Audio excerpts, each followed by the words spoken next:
Women in the 1920s wanted equal rights compared to men. They started fighting for them, which led to the equal rights movement. This led to a social change. A social change is alterations in social societies. It's recording.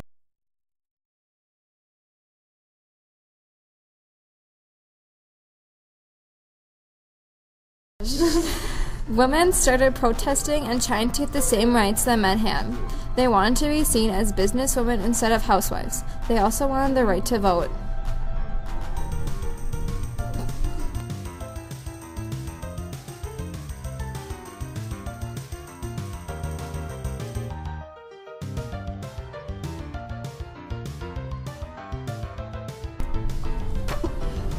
Men and women were against the movement. Men thought that women were incompetent and would ruin the government.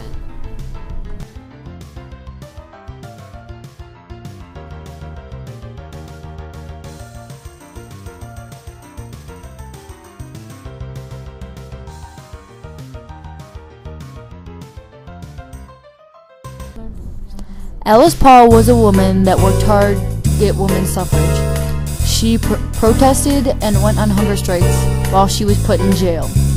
She drafted the National Woman's Party to work on securing the Equal Rights Amendment to the Constitution, which eventually led to the 19th Amendment.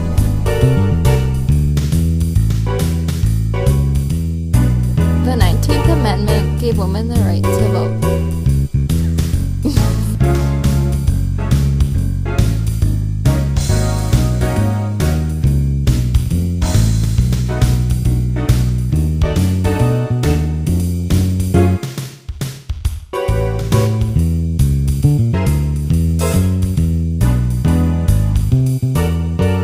Now that women had rights, they started breaking the mold that women had. They changed their hair and started doing drugs and drinking and wore more revealing clothes.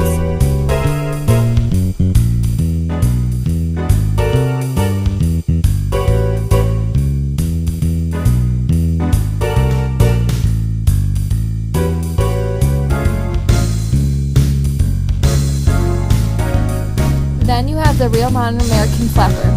2 bare knees, 2 thinner stockings, 1 shorter skirt, 2 lipsticks, 3 powder puffs, 132 cigarettes, and 3 boyfriends with 8 flasks in between them.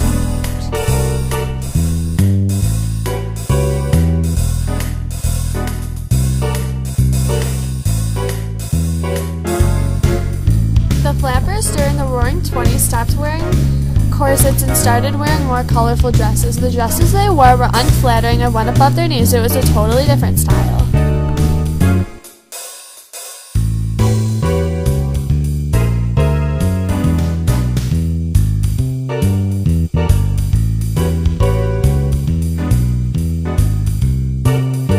This is what women looked like before the Roaring '20s.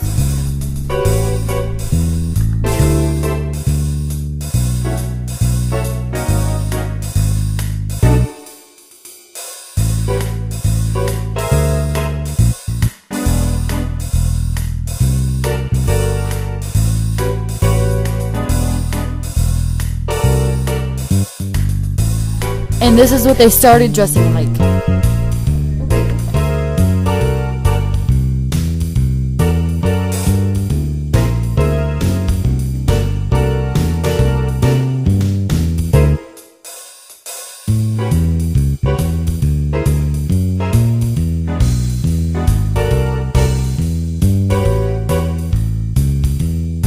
They started dressing like the movie stars they saw on TV, like Colleen Moore.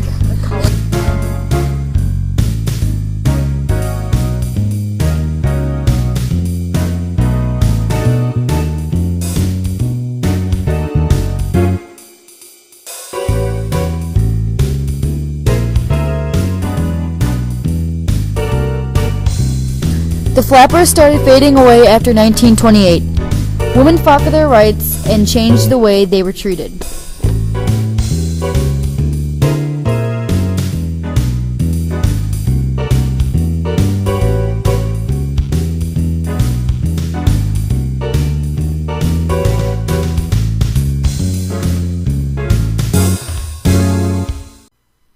Our topic is people in the 1920s. Charles Lindbergh was a pilot. He was famous because he made the first solo non-stop flight across the Atlantic Ocean. This flight was May 20th through the 21st in 1927. Charles Lindbergh enlisted in the U.S. Army so he could be trained as a U.S. Army Air Service pilot. They nicknamed him Lucky Lindy. He took a small single-engine plane over the Atlantic.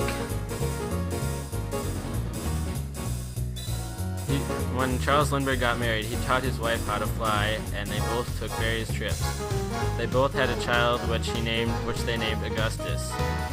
After he finished his flight, friends created the Charles A. Lindbergh Fund. When Amelia Earhart was younger, she went to live with her mother in California, where she discovered the interest to fly. In July, she decided to purchase a prototype of the Kinner airplane, naming it the Canary. By October 1922, she began to participate in record-breaking attempts and set a women's altitude record of 14,000 feet. She later sold her Kinner airplane and purchased a car nicknamed the Yellow Peril. On April 27, 1926, her life changed by a phone call from Captain H. Rayleigh. He asked her if she would like to be the first woman to fly across the Atlantic. During the flight, their plane went down. Both Amelia and the captain were never to be found. Born on April 6, 1874, Eric Weiss had a big life ahead of him. Otherwise known as Harry Houdini, his birth name was Eric Weiss. He was born in Appleton, Wisconsin, and later moved to Milwaukee. He used the name Harry Houdini as his performance name, adding an I to his hero Houdin, and using the name Harry as an American version of his childhood nickname, Airy. He started performing at age 17. He had a long, marvelous career, and it hit its climax in the 1920s. In 1926, he performed at Albany, New York, with many elaborate water torture chambers. His final performance was in Detroit. He was suffering from a fever, but went to perform anyways. He later found out that he had a disease in which made his appendix burst. He eventually died of it on Halloween 1926. Georgie O'Keeffe was born in a farmhouse on a large dairy farm in Wisconsin in 1887. She knew she was going to be an artist when she was very young. Georgie O'Keeffe married a man named Alfred, who was 30 years older than her. Her and Alfred traveled around the world, selling her paintings. Her famous giant flower paintings were first displayed in 1925, which sold for $25,000. Georgia began losing her eyesight when she was 84 and stopped painting when she was 72. In 1976, she wrote a book about her art. She needed help because she couldn't see very well. In 1986, Georgia died at the age of 98. She lived a long, happy life. Thanks for listening and watching. This was created by Spencer Kniesel, Andy Gates, and Ian Bushner. Harlem Resonance By Sarah Glisson. Julie Johnson, Casey Kramer.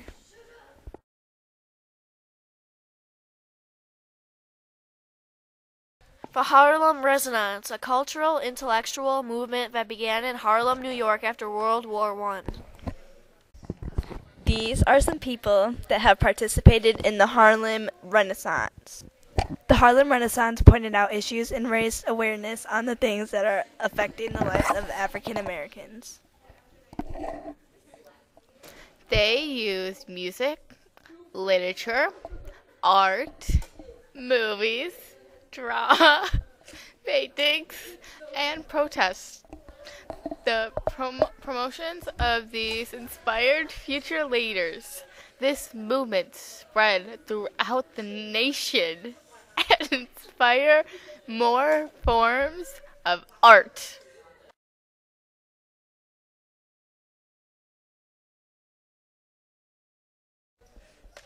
Writers. Claude McKay, a poet, novelist, and journalist. The City's Love by Claude McKay. For one brief golden moment, rare like wine, the gracious city swept across the line Oblivious of the color of my skin, forgetting that I was an alien guest, she bent to me, my hostile heart to win, caught me in possession to her pillowy breast. The great, proud city, seized with a strange love, bowed down to one for how my pride to prove. Nell Larson, a novelist, and participate in the Harlem Renaissance. Jean Toomer, writer that was attended an agriculture program at the University of Wisconsin. This is Jean Toomer.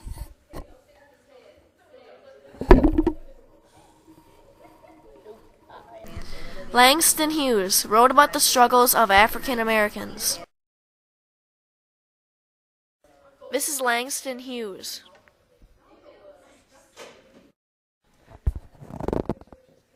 Dream Deferred by Langston Hughes. What happens to a dream deferred? Does it dry up like a raisin in the sun, or fester like a sore, and then run? Does it stink like rotten meat, or crust and sugar over like a syrupy sweet? Maybe it just sags like a heavy load, or does it explode?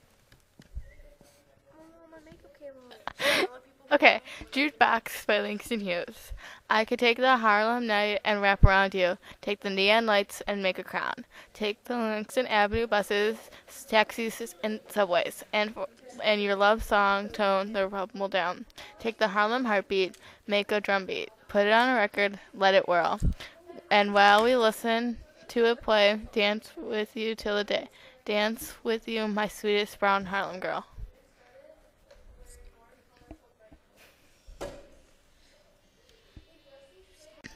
Jazz!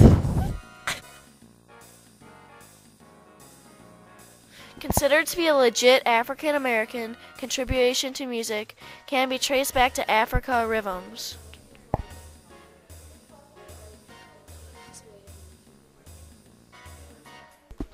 The beginning music that later led to jazz started to develop after the music traveled to places like New Orleans. Once again, African Americans started to migrate north. Jazz spread into more urban areas. Jazz became the popular music of that day, permeated mainstream white culture to the point that the 1900s is often referred to as the Jazz Age.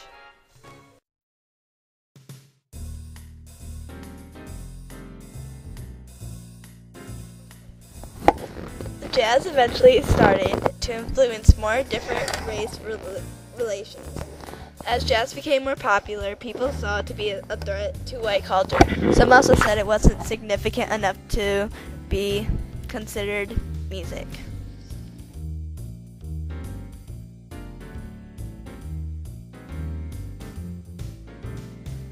Jazz continued to grow more popular, influenced music like the blues and swing.